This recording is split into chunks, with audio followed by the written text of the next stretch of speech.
And so I went there, and that time Renu was on leave actually, and she was no longer working at Bubbles, though her daughter was enrolled there, and the daughter continued to be there. So that is the time Sharbani said that Renu would be the most apt person to work on this project, because she was also a biology teacher, she was a special educator, and of course, she was a mother of Kuhu. Um, so then we met Renu, and Renu was happy to join us. There were many, many challenges working, on this project while also taking care of her family. And but she continued. She continued, and most of the time she would work late in the night, after 10 o'clock or something. So it continued as a part-time work that she continued to do. And she had her creativity, which was with her all the time. She had already been, making lots of, what do you say, materials for children to learn other things like maths or words or things like that. So it was easy for her to adapt, and she was quite excited about them actually. So she would come up with all the pictures, the visual representation, and adapting, and each and every word, and so many things. So this is a short PPT we have for Renu and her work. So I will take you through this, and then we will open the floor to Dr. Sandhya Limay, and after that, we'll all share our journeys in this area. So these are everywhere we would be trying out and doing the testing.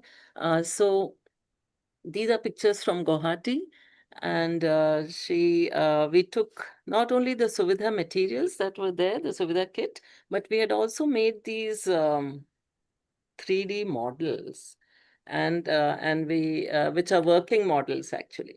So we used to this was in Guwahati, and these were children with sensory impairment, both visual as well as auditory for some of them. And then we said, okay, it's got to be tactile, right? Everything tactile and working and anatomical and the real size, so a vagina in which the fingers can be put, a tampon can be inserted, all of that we showed. We used red nail polish to mark the sanitary pad, because some of the girls were like 9 years old, they had not yet gotten it, and there's no point telling them,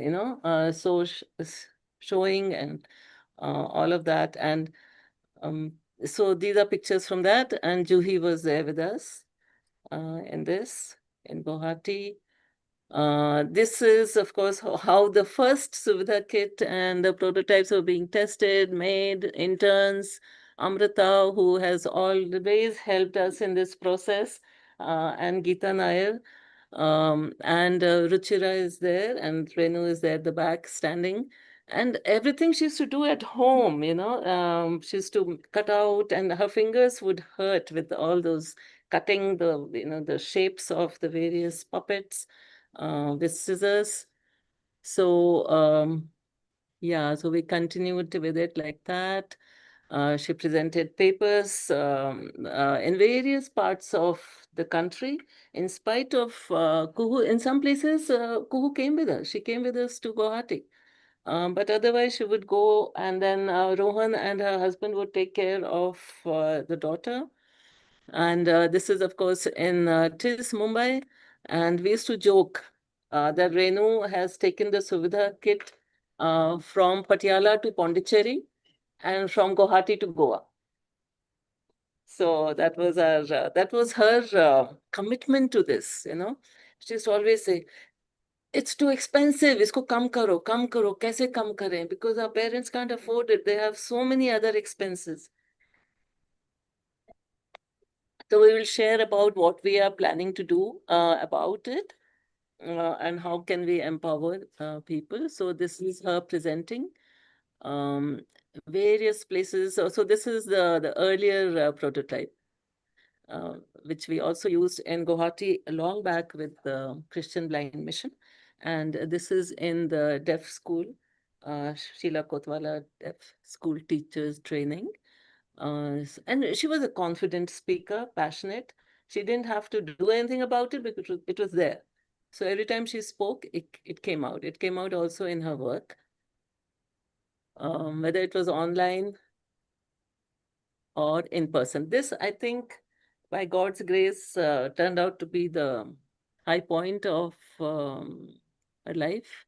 I'm glad we could support her in representing Enfold in going to Edinburgh and presenting the Suvidha kit there at the ISCAN conference. And this was in September 2023. So with that, I will end. And she was so happy, so happy. She started sending pictures right from the time she reached the Bangalore airport and then all the way in and all the time. Yeah. So with that, I will request Dr. Sandhya Limay to take over and talk to us about this topic of integrating sexuality education for children with the disabilities. Yeah. Over to you, Sandhya. Thank you, Sangeetaji. And good morning to all of you. And let me first honest with all of you, I'm not expert. I'm also learning with everyone in different area. There are so many areas we are covering till we feel that there are so many things I have to learn. So that is the process of this one. I met Renu in 2014 at TISS, a part of the National Conference on Inclusive Education. From that onward, we become the friend. We are always together, and I remember Renu very well. And I really miss her a lot, this one. Okay. So, and I'm happy to know that it's the first year anniversary day. Anniversary. I don't like the word date. I would like thank to the organizer to invite me as a speaker as a tribute to her. The problem is about the sexuality. I don't know why people are uncomfortable when we talk about the sexuality. There is something dirty, or this is a social taboo, or we should not talk about the sexuality, blah, blah, blah. The major issue is that majority did not know that sexuality is a one part of overall personality. Why we need to focus on the sexuality? We always focus on the sexuality of the non-disabled people. Why not disabled people? Are not they human first and disability later? But society prefer to develop misconception like people with disability are asexual. So they don't need amount of education or they don't have sexuality. So lot of barrier, that is the negative attitude of society, create problem for all of us to work on that issue. I'm not giving too much lecture, but I'm as a social worker, as a disability counselor, I can give the idea about how and in what way we can work on the sexuality and personal safety. To be honest with you, everybody know what is the sexuality. It is not just sexual intercourse or sexual desire, but it is also sexual identity. And it shapes who we are. This is very important. Who I am, that also shaped by the sexual identity. And therefore, when we talk about sexuality, we forget that recognize the sexuality in them also develop physical, psychological, social well-being. And we must know our body, we must know who I am, and we must know how to respond to the circumstance. This is very important. It is found that everybody achieved that women with disability are at higher risk, but it is also found that man with disability are also at higher risk. One in the poor man is a victim of that sexual abuse. So this is also important that we should focus on the both man as well as the woman with disability. So that was the issue. Now, how when we talk about the sexuality, it is not just only to sex or sexual identity, but it also reflects your emotion. Because this is the feeling, desire to express how emotion connected to your sexual identity and how it encourage to develop positive relationship. So all these are sexuality. So I'm not talking about all these ones because I'm sure that all of you know very well about sexuality. So I'm not giving too much what is there, too much information on it. But we have to remember that sexuality, when we talk about the sexuality, it is a diverse, it is a personal, and it's unique for each individual. So we have to keep in mind. So when we talk about intervention or anything, we have to keep in mind about the each individual rather than homogeneous group. And that is very important for these ones. So when we talk about the sexuality, safety is also very important. Why we talk about the safety? It can be personal safety, it can be physical safety, it can be sexual safety, it can be emotional safety, it can be social safety. All are interrelated and interdependent to the sexuality and safety people. So when we talk about overall sexuality and safety, the basic is that. It is my experience because I worked for the last 25 years in the field of sexuality and people with disability. The basic is that first one, I'm talking about direct intervention because Tangita, she explained very well about that how Renu developed Suvidha kit because she was biology teacher, she was also special educator. She recognized the importance of education on sexuality and she developed the model. So that makes it. But just developing model is one part. The first one is that for you can draw the body mapping. Ask your boys or girl to draw the mapping and ask them what are the part of this body. It's very difficult for many children to identify the name of the body. It can be head, it can be eye, it can be mouth, it can be breath, it can be what is the vagina, it can be leg, whatever it is there. The leg outer is okay, but inside part it becomes difficult. And then we have to help them to recognize what is the part of the body you want. So understanding your body is very important.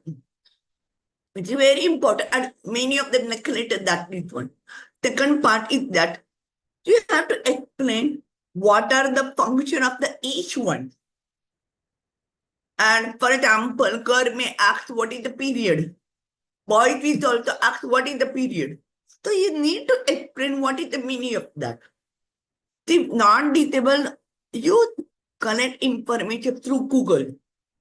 But because of the communication problem, because of the language issue, many youth with disabilities are not able to access that information on sexuality. So it is important for the parent. Why I'm talking about the parent? Because parents are the first teacher. Parents know about their children with disability very well. However, many parents are not comfortable. That it will be better to take a sexual counselor's head or any therapeutic intervention, those who are with therapeutic intervention, you can take. But you have to take their help to help them with one. The one is there that when you talk about the body, you have to explain what is the good touch and what is the bad touch, and why we label it as a good touch and bad touch.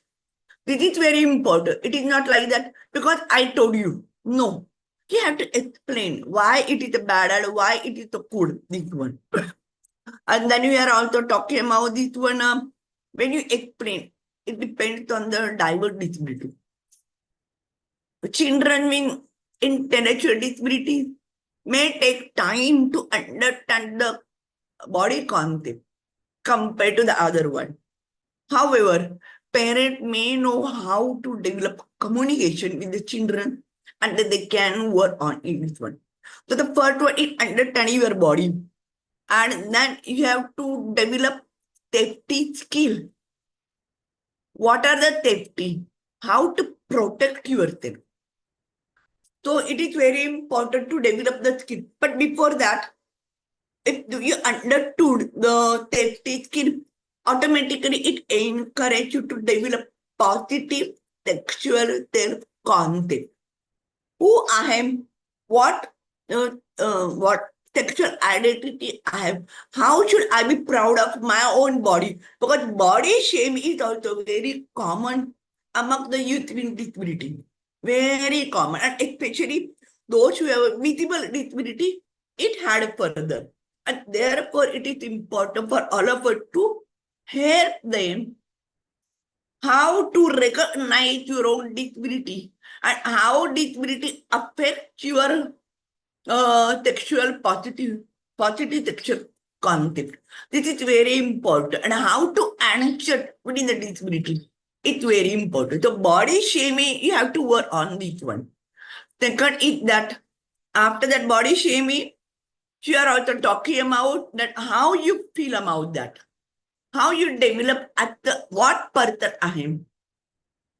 And second is that when somebody tried to touch me, how should I develop my firm decision to say no?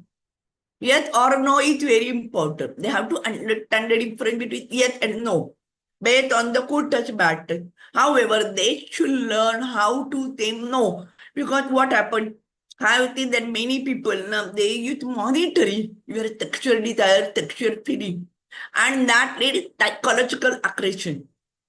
Many people, youth with disability got psychological aggression because of the suppress of the sexual desire, and then or emotional blackmail to play their sexual feeling, and that creates problem, and the parent find difficult to deal with that. And therefore, it is very important for the parent to train their children with disability about how to deal with your own sexuality, how to deal with your emotion related to the sexuality, and how to develop positive relationship. Another example is that we always talked about the two major behavior, attention-seeking behavior and affection-seeking behavior. Attention-seeking behavior, that means you are getting attention from others. So if I am a woman or if I am a man and I feel that nobody notice me how attractive I am, I may get attention-seeking behavior. I will shout, I will dance, I will smile, I will touch, I will poke my nose in others' affairs, something, whatever it is there. So you have to explain them that that attention-seeking behavior will not help you to develop your positive sexual identity. There are various ways. For example, engage in the different activities. Now, how to find activities, it depends on the parent because parents are the first teacher and parents know how to help their children with disability. So you have to explore the different activities, find out which activity they are feeling comfortable. Through activity, role play, models, visual aid, how they can be comfortable with their own sexual identity. And they can divert their attention from their own sexual desire to that activity. So this also helps that positive relationship is also there. Second part is that affection-seeking behavior. Affection-seeking behavior is like this one. Maybe man will tell the girl with Down syndrome, "Aa jao, baby, sit on my lap," and pat this one. So naturally, the children are you to get more affection. And the second one, what happened? Many children with disability do not get love or they are deprived of the love from their parents. And therefore, they feel that if outside person shows affection toward me, why should not I be take advantage of that? And the girl, especially the girls and boys, they become the victim of the affectionate behavior. They come, they eat, and they enjoy, and they may not know how they become vulnerable for becoming sexual abuse. Therefore, this is three important issues. One is there that attention seeking behavior that we are opening your pant or this one and showing the public place this one. Affection is that just go and hug, it's okay. But too much hug again and again is not a good symptom. So it is the claim that sexual tension can also lead attention seeking behavior and affection seeking behavior. And therefore, many parents may not be comfortable. I have a beautiful article of the father who had a child with multiple disability, and father mentioned very clearly, why do I masturbate my boy? How my masturbation really help my boy? And it's very important. Many of them may not be comfortable, but masturbation is very important to reduce sexual tension. You have to train your child, but too much masturbation is not good. So that you have to explain when to masturbate, how much frequency, everything. And you have to guide them to reduce the sexual tension because it piles up through emotion, through relationship, through porn film, or through literally the voices or any other film, whatever it is there. And that can problem. Second one, in spite of the parent effort, if the sexual tension could not reduce, then medicine will be given. So these are basically we talk about the sexuality because many parents do not know. They try to tie their child. They get angry and upset with them, and a lot of emotional problem occur with the parent, and that also leads lower self-confidence, lower self-esteem, and psychological aggression among the youth with disability. And that personality disorder can occur later on. Therefore, it is important for all of us to train the parent, maybe at the age of 9 years, not at the age of 20 years. From 8 years, 9 years, because it takes the one or more than 1 year to prepare the parent, help the parent to develop the mentality, to develop the positive attitude towards the sexuality, sex education.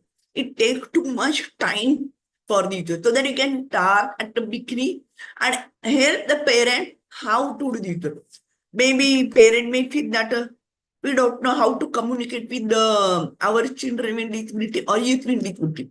You can use the role model. We have a lot of adult with disability. They know very well about sexuality because of our help. They also learn how to deal with that. They are the best person to help the children with disability and youth with disability. So there is no harm to invite a role model to help this one. Another one is that role play scenario. You can show the role play scenario. Suppose it is a good touch, bad touch.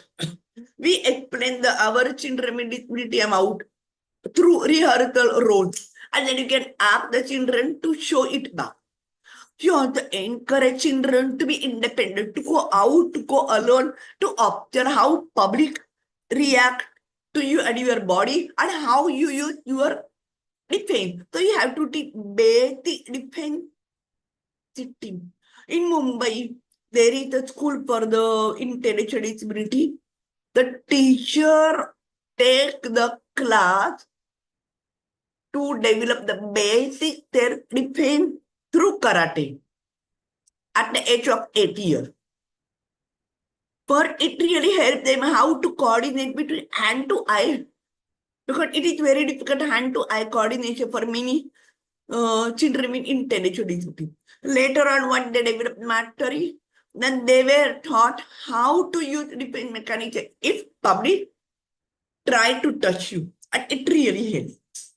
So this is also important that each school must have this activity, in beginning so that it becomes a part of their regular life, their regular routine, and it really helps them to develop sense of security. Sense of security is very important because sometimes children may not know what is right, what is wrong. If they try to say the parent is chip to.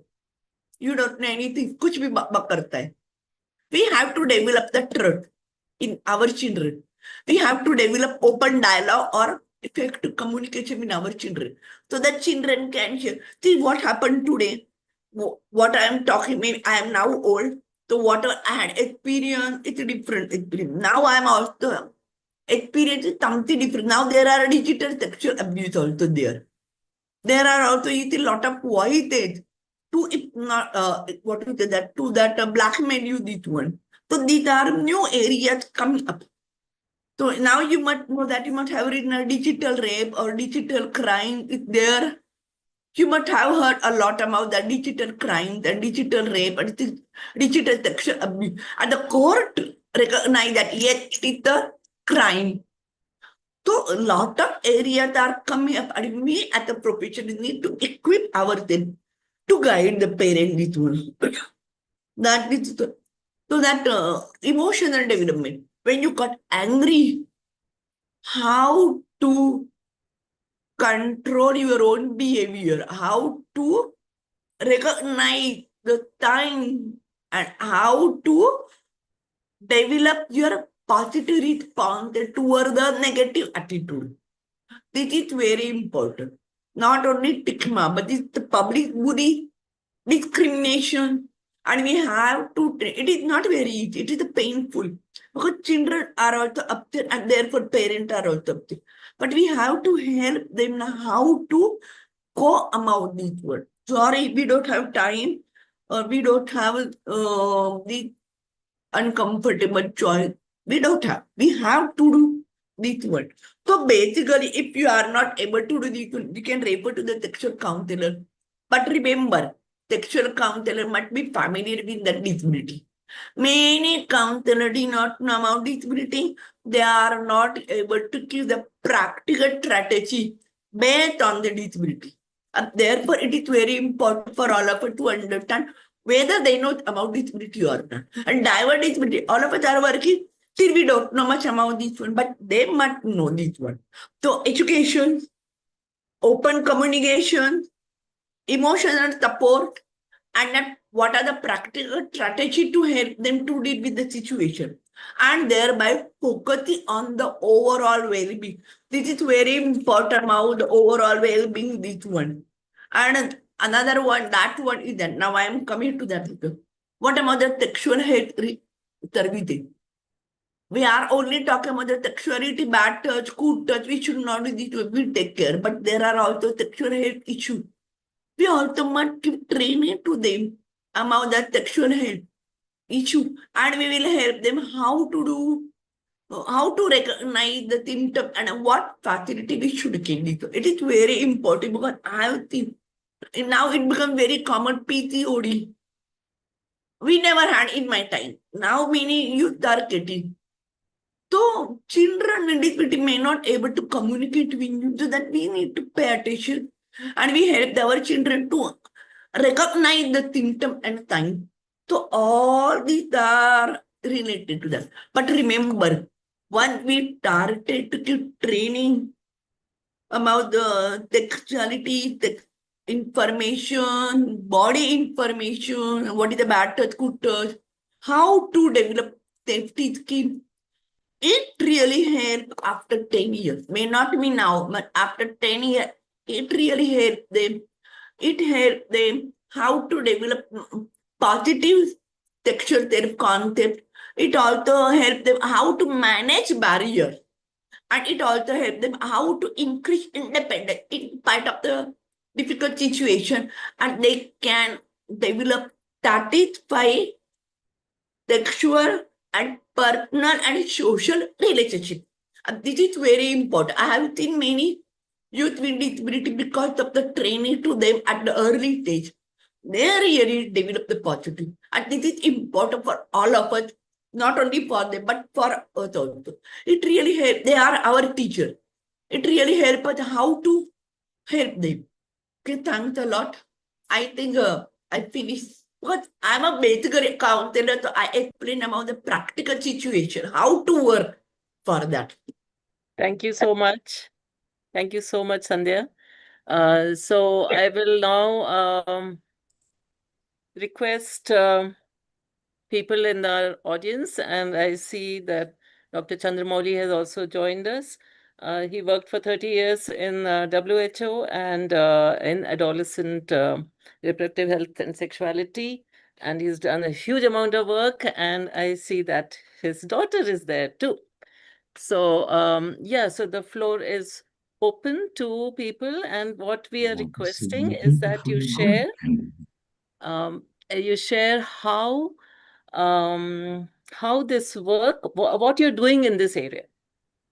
If you are representing an organization, what is your organization doing about it? If you are a counselor, practitioner, what are you doing about it? If you're a parent, what are you doing about it? Or if you are a person with disabilities, how are you acquiring this hard to get knowledge, which should be your right any which way? And if you have any specific questions to the speaker, then you could do that as well. The floor is open. You can just unmute your mic and speak.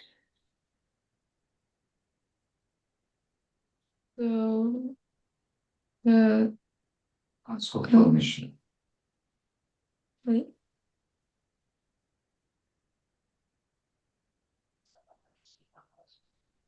So Ashok Shah has asked, even I would like to know how to teach masturbation to adult 29 years on autism spectrum, adult who requires very little support for other activities. I have not seen him masturbating. Yeah. So I would like to know how to teach masturbation. And I would request Vijaya, she's right here, to come and also give her views. And Sandhya, Dr. Chandramouli, others practitioners who are here could also speak. In my view, it is like any other activity that you teach the child learn. And this is an adult, so it makes things much easier in my view. So using either live models like these. Oh, I have yeah, I have to remove my, yeah, no, it's coming. Yeah, these kind of models, which are 3D and very realistic pictures. There maybe social scripts are there, and full social scripts are there on masturbation, how to masturbate. It shows it step by step. And that, yeah. So that and you want to show something? And in some cases, I have heard of how people have actually either shown or done it for their child to help the child understand. And yeah, so some of the social scripts we have do have this kind of images which are um, yeah, I have to remove my background. Background. Where? Hmm. Yeah. So these are very explicit, step by step, like beginning with taking down your clothes and, where those kind of things can be shown. The person can also, because it's a father, could demonstrate. We have also had a case where the mother was doing it to the child, to the male child, because her husband is not available, he's somewhere else. So, it's like if you know that a child is hurting and or it wants to itch and there is something here and the child is not able to itch, you would scratch that part for the child and not let the child suffer. So masturbation could also be looked at something like that, a basic body need. You want some? Can I Yeah, add one of more? course, of course. Can I add one more? The Yes, please. one thing there that for try to understand what are the situations that activate the child sexual tension food. Because what happened every time it can arouse. So it is better to check out, not immediately, but just pat your child, pat for 5 minutes. Then you can touch the private part closely, but not often and not too much. Otherwise, it becomes a habit for the child. And then every time the child feels that we must really help them. So we have at the beginning, just hug, just touch for a few minutes, reduce the tension, reduce the heart rate, and then later on, you can act what happened, what was the situation that activate the child sexual tension. This is very important to find the factor.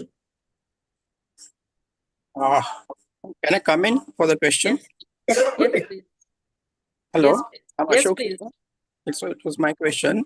See, the Yeah. thing is like he shows the interest in the girl's photos and photographs in the mobile and somewhere.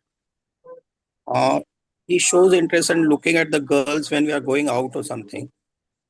He shows interest in getting married also. But so far, we have not seen him masturbating.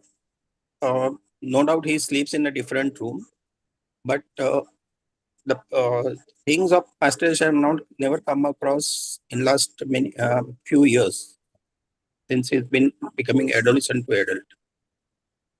The question is sometimes, yeah, in the college he used to try and touch the girls, but it was like we had to explain that improper touching is also not appropriate for it.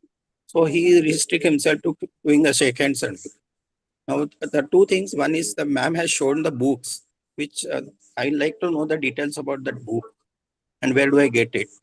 And second thing is how do I check whether he's masturbating or not? Because I don't think he's masturbating. So he's good at hygiene and everything part. Yeah. You don't really need to know whether he's masturbating or not. But for him to see these would also maybe okay, I feel, for him to see the books in case then he would know how to do it properly, or if he's not doing it, if it would help him, then he would do it. The books can be obtained from Enfold. These are part of our Suvidha kit, which was in my background, the big red bag.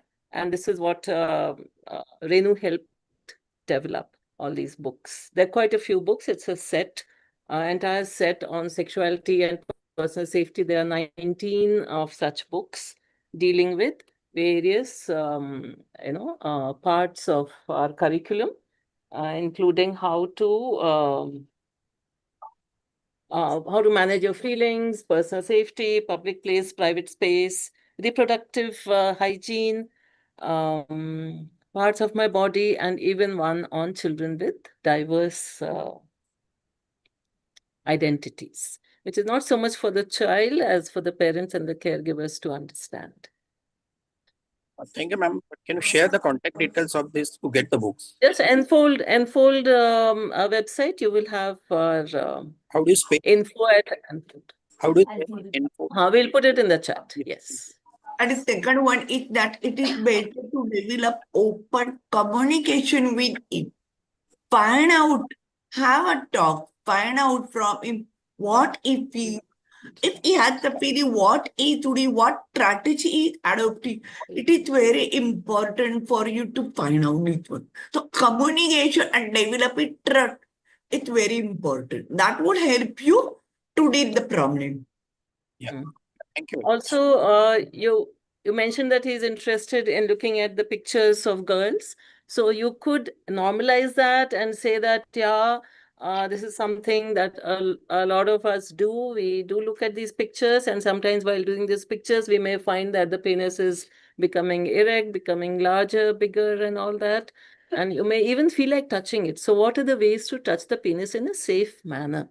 And what is socially acceptable? And where to touch? I mean, in which, can it be in a public place? It definitely can't be in a public place.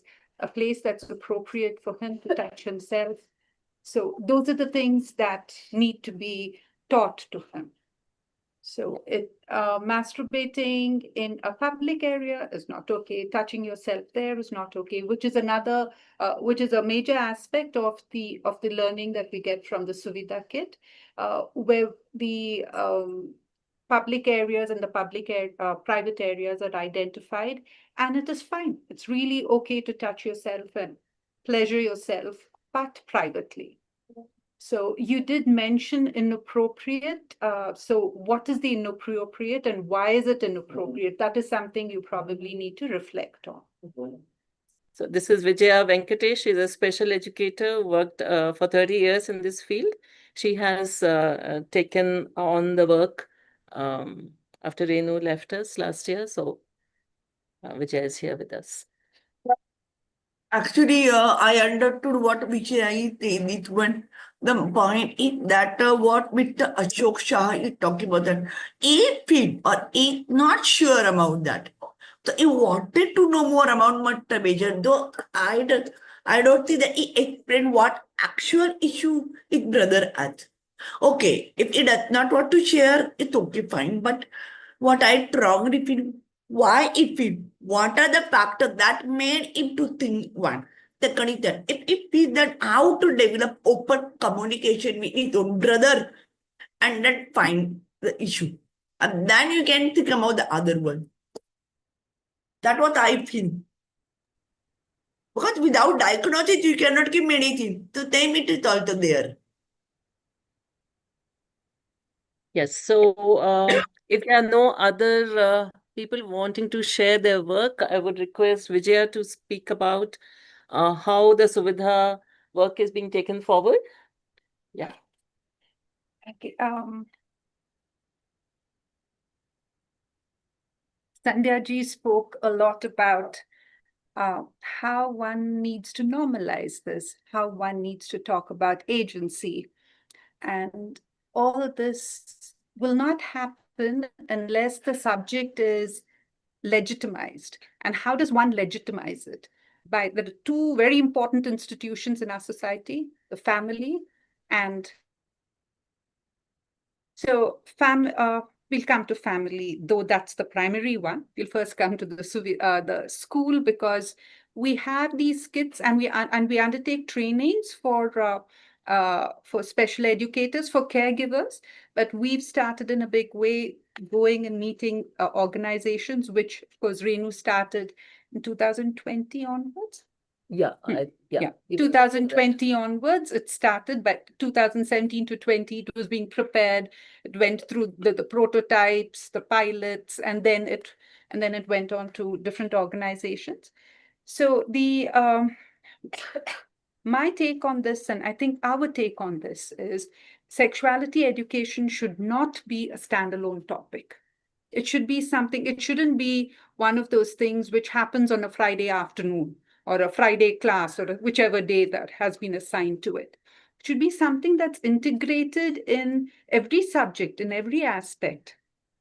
This is for the school curriculum. And so if you take an English language class, you can talk about the different body parts. You can talk about the function. You can talk about, children are taught how to read words, right? Sight words and your CVC words. And it's a part of your academic education. So insert the private parts, whatever it is that is that the child knows, and it should be a word and the language should be something that is age appropriate and something that the child understands with and recognizes easily. If you take, and now I'm going to the therapy sessions, it could be a part of the speech program. It could be part of the OT program, where the OT, in the occupational therapist there is so many, you're teaching them how to button up, you're teaching them how to work on their daily life skills. So integrating it, one, it can be done at the teacher level, and two, or I think more important, it should become a part of the lesson plan, which the school sets at the beginning of every term. then what happens? Safe and unsafe touch. The kind of words you're Yes. teaching them. Yeah. So again, in language, safe touch, unsafe touch, safe adults, unsafe adults, consent, agency. It's okay to say no. It could begin with, I don't want to work on this worksheet. It's okay. You don't want to work on this worksheet? Why? So then the child feels, they said, okay, fine, someone's listening to me. Something about this worksheet is not okay. I want to do it later. So it starts with there. But as a teacher, as an adult, if we generally tend to use our position and our power to say, no, you have to do this and you have to do it now. So where does the child feel respected about the decision that the child wants to take? And this kind of, it leaches onto everything. It goes into everything. Your behavior becomes one of accepting authority. And this is when you've set this ground for not being able to speak for themselves, not being able to say no. So it starts very early. So it should start as soon as they enter school. Children with disabilities, you have to use it in different instances. It could be a cooking class, it could be a physiotherapy session, it could be a speech session.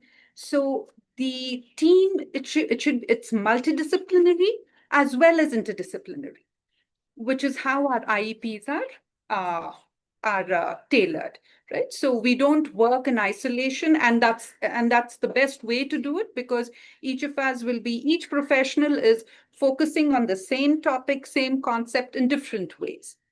So when I say IEP, this is when the parents come in. Now, for parents, it is extremely the I learned two new words yesterday while in a meeting. It was called deafening silence. When it comes to sexuality, even yesterday I met someone and said, oh God, you're working on sexuality education. Oh, you have to be careful. You have to, so it's a whole lot of things. And this attitude continues, right? So wherever we are, sexuality education is still something that is spoken in very soft whispers or soft tones, or in a very apologetic way. So learning happens when you are not apologetic about it. This is a topic that we all need to learn, and when everyone begins to talk the same language, then the child feels comfortable. So now it's a safe place. It's okay. My butt is itching. I can go up and tell the teacher that properly and use the right words, or tell the parent this properly, right? So while working on the IEP, another important thing is when the school takes on curriculum integration, it's important that the parent is roped in, because for many reasons. One is the transference of knowledge. The parents work on the same topic at home, and therefore it gets generalized. Learning gets generalized. The concept gets normalized, and it's fine. And if there are any awkward questions that the child asks because of what is being taught, the parent is prepared. And in many of our, not many, I've just done 2 or 3 trainings. I'm new to sexuality education and Enfold. So for me, it's a learning journey too. And a number of parents that I've met, a few of the parents that I've met have, in fact, our 18-hour program, the first 12 hours is just removing this, demystifying sexuality, removing this entire aura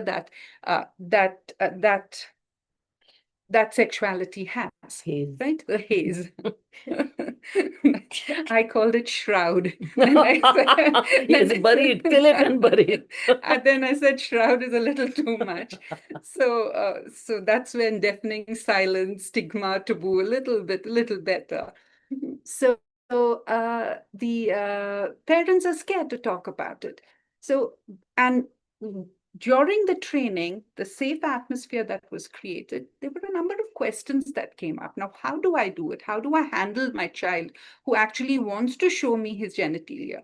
I'm not comfortable with it. In fact, what we have found is that compared to parents of children without disabilities, the parents of children with disabilities are more eager to learn this because their kid is not picking up the social cues. So, like Dr. Chandramouli has put here, like an anecdote about a parent saying, "My 5-year-old child has ID and is hypersexual. They touch themselves too much." What should the pediatrician explain? Pediatrician or a special educator or a counselor? Now, there are many questions here. What is hypersexual? What are you comparing with? What is the basis, the basic, frequency of masturbation? And also, what is why are you labeling it hypersexual? So first to understand that to be sexual is just to have the ability to perceive the sensations from the genitals and respond to them. Now, the problem in children with ID is that this response is entirely spontaneous as and where and however they feel like they will do it.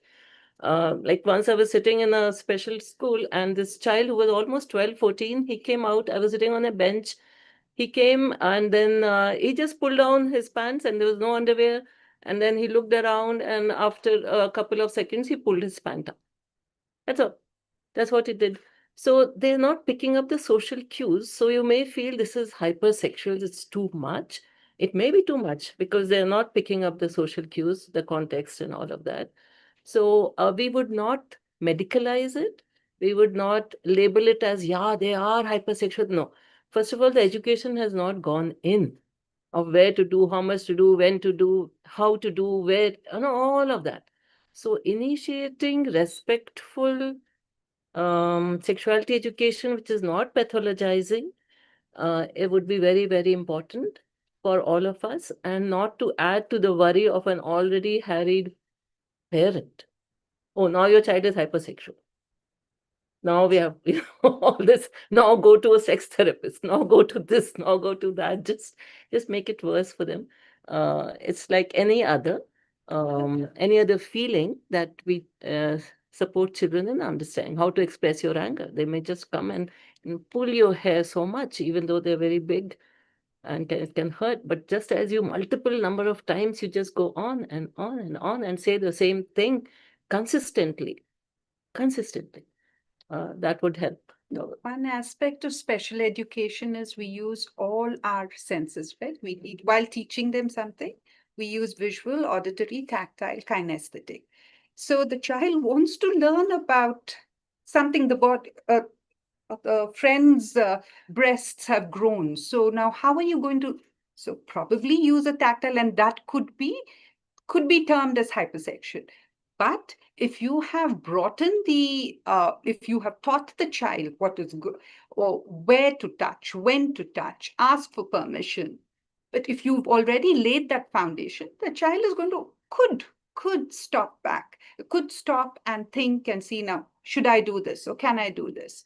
Another important thing about children with intellectual disabilities is there is,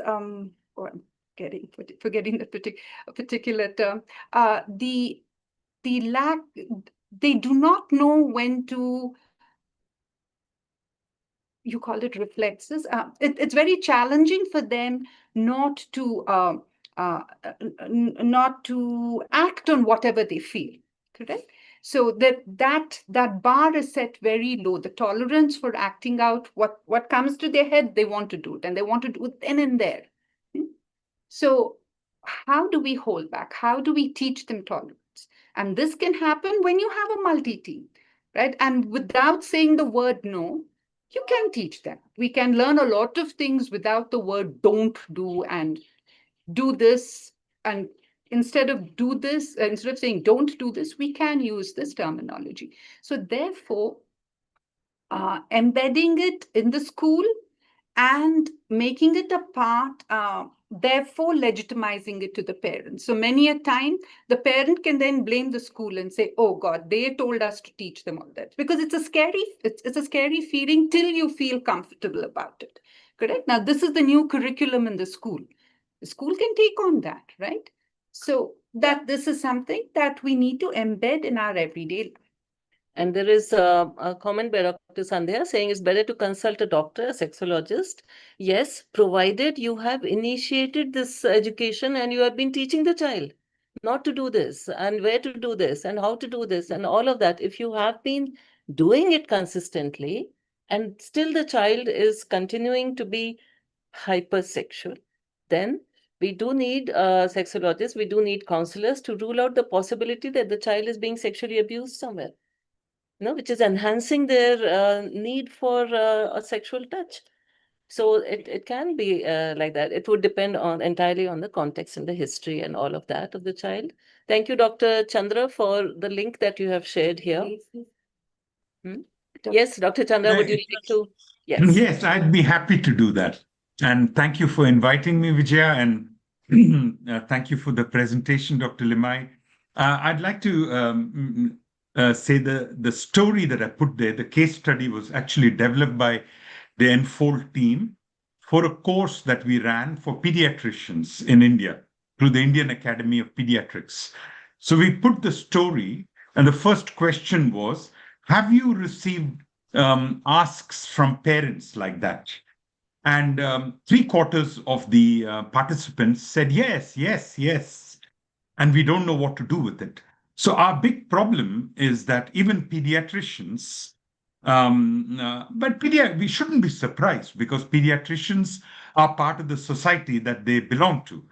And so our society is so repressed in its approach to sexuality. So we shouldn't be surprised that pediatricians also are repressed in their attitudes. So I think the first step is to normalize it, as Vijaya said. And I'd like to normalize it now. I'm 67 years old. I started masturbating when I was a teenager. I used to masturbate sometimes 2 times a day. We forget when we are 60 years old, we forget the sexual urge, we forget the hormones that are racing through our bloodstreams when we are teenagers. I've had sexuality education sessions. I've visited 75 countries. I've had young people saying, I don't know what to do with my penis. It's always erect. And the thing is, if we run to a sexologist for this, I don't think that's the appropriate response. And there are not enough sexologists in the world to deal with this. First is we have to accept that sexuality is normal. I love what Enfold is doing, which is working with parents. And like you said, Sangeeta, parents with children with special needs, like my daughter, who goes to a special needs school here in Switzerland, understand this and are willing to deal with it. Our big problem is sexuality education in India is not normalized. Karnataka doesn't have school-based sexuality education in its government schools. It's just beginning to accept it. Many states in India, they have such a watered-down approach to sexuality education that it is almost meaningless. And you're right, Vijaya. It should be integrated into all aspects of the curriculum in countries like Germany and France and Switzerland, where sexuality is acknowledged. Otherwise, you need teachers with special skills who can work with people coming from the outside to at least start the approach. And then you can slowly integrate it into all the curriculum. If there is no capacity, then essentially it becomes a no, no, no. And what if the adolescent says, I want to touch my penis.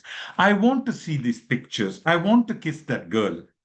And then we say our culture doesn't allow this. Oh, this is wrong. This is the Sweden coming and corrupting India.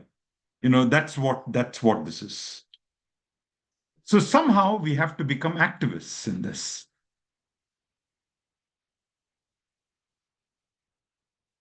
Thank you. Yes, thank you. Thank you very much. So if is there something you want to say? And someone's raised. Is there anyone who would like to say anything? Because I can't see it in this. And we want to Can I close say with something, Sangeeta? yes, please, of One course. thing. Vinalini, yes. Yes, Sangeeta. So actually, I am a complete lay person. So I'm going to approach it with this lay person's gaze.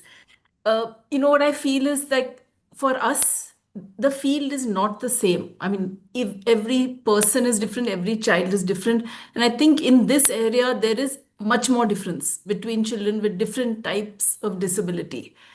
So, given that, I mean, finally, what do you think? I mean, we can create all these wonderful things, we can do all this training, but I'm just asking you as experts, do you feel that it does boil down a lot to that particular child? So, our engagement has to be very sophisticated, keeping in mind all this information, all this training. But finally, the engagement does depend on that particular child and where that child is at different points of time. So I'm just saying it really has to be a very sophisticated engagement. It's not about simplifying, it's really about sophisticated ways of working with these children. So I'm just putting it out there to say it is difficult and made further more difficult because of the So, nature. even Nalini, that's where the IEP, the individualized educational program plan comes. And then I think So, it because the becomes teaching, even when you're teaching now, if sexuality education one side, if when you're doing academic work too, you're going to work on the abilities of the child to handle the disabilities. So similarly, so a child could be more visual than audio. So then you will use that aspect. correct, So the correct. Suvidha kit, therefore, is the way it is to handle all these different types of learnings to happen. We'll learn better tactile. We'll learn better a kinesthetic way. Yeah, that's why we have this as a visual, a very, very visual one for children with intellectual disabilities, autism spectrum. Then we have books with braille. We have for the sign language, I showed you the tactile material. And we also have it in multiple languages. And what we are also trying to do now is in Paugada, along with the DNA, we are trying to take this information, whatever a special educator has, like how to teach, right? That to the parent in the remotest of villages, because they can't afford to take their child kilometers by foot to reach this one center. Where is this special educator for 3 hours in a day? And then go back. Absolutely. ऐसा नहीं है. So And a little bit of humor, a little bit of play, because they are children, even when they're 18, they're still children. So I think that makes a big difference. When we approach it, oh, you want to do it, it's okay to do. I feel that little bit of lightness and humor makes them absorb these messages a little bit To more have, with Nalini, to meaningfully. have humor, you first need to be comfortable at with ease. it, right? So the first thing is the parent or the teacher. Okay, Yeah. I think the first half, the half a day of any session, everyone sits very quietly, and at the end of the day, it's like, and then the next day, it's like, oh God, we've learned so much. Thank And they you. come on time the next day. So if I the may jump entire in, Yes. sex is fun, and sex is about pleasure. But how many of us talk to our partners about pleasure? How many of us talk about women's sexual pleasure? So we have to talk about these. And first, in the UN, we talk about sex as normal, and then sex as pleasurable. And then, once you are comfortable in talking about it, then you can normalize it in your discussion in the classroom. And that's why so many teachers, I'm teaching trigonometry this minute. Next minute, the student is asking me about masturbation. I can't deal with it. So the question is, how do you normalize it so that we can all talk about it without getting angry, getting flustered? Yep. So with that, I will come to an end of this session. We have taken 5 minutes extra. Ashok Shah, you raised your hand. Please, those who need to go, please feel free to leave. We'll continue for a little bit more. Yes, Ashok. Yeah. Just one thing last is like teaching a child about the sexuality or masturbation, something. So the parents are the right person or the counselor is like the right person. That is one. Second, All of them. But and parents first, but how do we reach the parent? It's easier to reach them through an institution, through a school, right? And second This question is is, a multidisciplinary approach. okay, Nobody can do perfect job. It is the combined, it is the collective effort. okay. That's the And key word. is it better to have a same male teaching the male or female teaching the female or male teaching a female? Does it make any No, difference? no, No. it does not make any difference. It is your attitude. It is the respect needs to be there in the interaction, because sometimes it's just not possible in the house. The one parent is gone, Okay. and that's it. Yeah, definitely I'll get in touch with your institute. Thank Thank you. Thank you very much. Thank you so much, Sandhya. Thank you, Dr. Chandramouli. Thank you, Ashok. Thank you, people, Vinalini. And I also want to acknowledge Rekha, that is Renu's sister, who joined the meeting. She's runs a school in Indore. Congrats for the great work you're doing, Sangeeta, Rekha, Vijay, would and you the like to rest of the say team. anything? Namaste, ma'am, and namaste to everyone. Hi. I'm grateful to Enfold India. Actually, the session was highly enlightening, and because I'm dealing with the mainstream children, because I'm a principal in a school, so means it's really very important to teach our students also about sexuality. Because, but the problem is that it's very difficult when we talk about such type of, even when we utter such words in the classroom, and means they start making faces, giggling, and showing such type of reactions in the classroom. We may be able to make them understand, but problem arises when they go home, tell the parents ki aaj class mein ye bataya gaya. Parents unnecessarily they start shouting at us. What was the need of telling all such type of things? Because it's really important to educate the society. For example, like initially my school was for the girls only. So means in class 5th, we start telling them about the periods, because their parents don't tell about that. So when we told the girls that this may happen anytime and what should they do, those children, those whose parents, girls, their parents had not started, when they went home and talked to their mothers ki mummy aisa bhi hota hai kya. So mothers started saying, ma'am aapko batane ki kya zarurat thi, bachchi dar gayi. So it's Yeah. very important that the society accepts this thing. Yes. Yes. Especially when means I'm basically located at Devas, which is not a very big town, it's a district. So parents are not accepting that we should start telling these type of things in sexual about talking about sexuality in the school, whereas it is the need of the hour. It is. It is. So it should not only be confined only for the children with disability or Absolutely. it is more important that each and every person should talk about it openly, because it's the need of everyone. It's everybody's desire. I also want to acknowledge Rashmi, Renu's sister, and Renu's father, Mr. Ghanshyam, who's also in the meeting. So thank you for joining us in this. Ashok here. Just one suggestion or something. We have a autism parents group. We'll be Huh. able to take one session for them. Yes, yes, certainly, 100%. Please be in touch with Vijaya, and maybe you could even put your email down here, so we Sure. could also initiate the Definitely. conversation. Sure. Yes. Thank you. Kanshanti, are you there? Yeah, that's Renu's father. Okay, so thank you so much, everybody, for joining in. Thank you.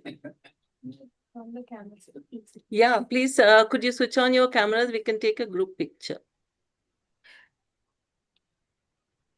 Renu was always fond of pictures. It's very photogenic also. Can you unpin? Do I unpin myself? Spotlight.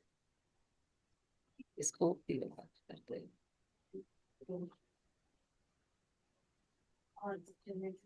Or do I remove the transcript? Okay, it will not show from It will not show. Yeah. But we have lesser number of pictures, no? Otherwise 24 come in a screen. Oh.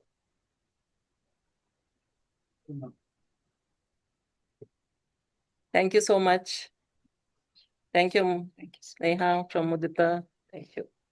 Thank you.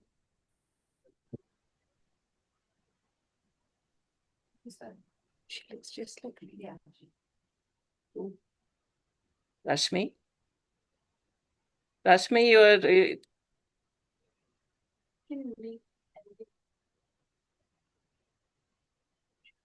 Rashmi, this one, Vijay is saying that you look so much like Renu. Yeah. Yeah. आप mute पे हैं. Mute पे है या दिखाई नहीं, somehow सुनाई नहीं दे रहा है. No, it's not you.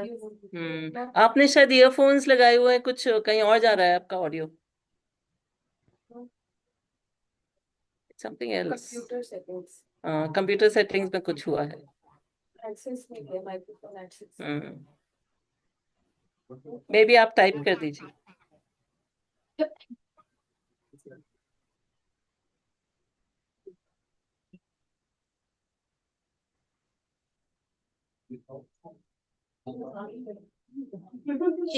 Rashmi was facing some technical glitch. Again and again, she was messaging me, ki Rekha, meeting ID de do. I'm not able to join because I think there was some technical issue on her end. So she joined later also. Means she was asking me about the meeting ID. So I was also not able to find it out, but I gradually gave her the meeting ID. So I think there is some problem. Her technical issues are there with Rashmi. Okay, thank you. Thank you so It was much. great session. Thank you, Sangeeta ma'am. Thank you, team Enfold. We are very blessed to have this family who's acknowledging Renu and what I can say. She did a lot of work, Rika, and wherever Vijay is going now, presenting papers and showing the thing, and people are talking about Renu, what she did, because it's quite amazing, and the kit wouldn't have happened if it was not for her expertise, and she had so many things all together. So what she did, I think very few would have been able to do. ठीक है Rekha ji. Okay. Thank you, ma'am. Thank you, everyone.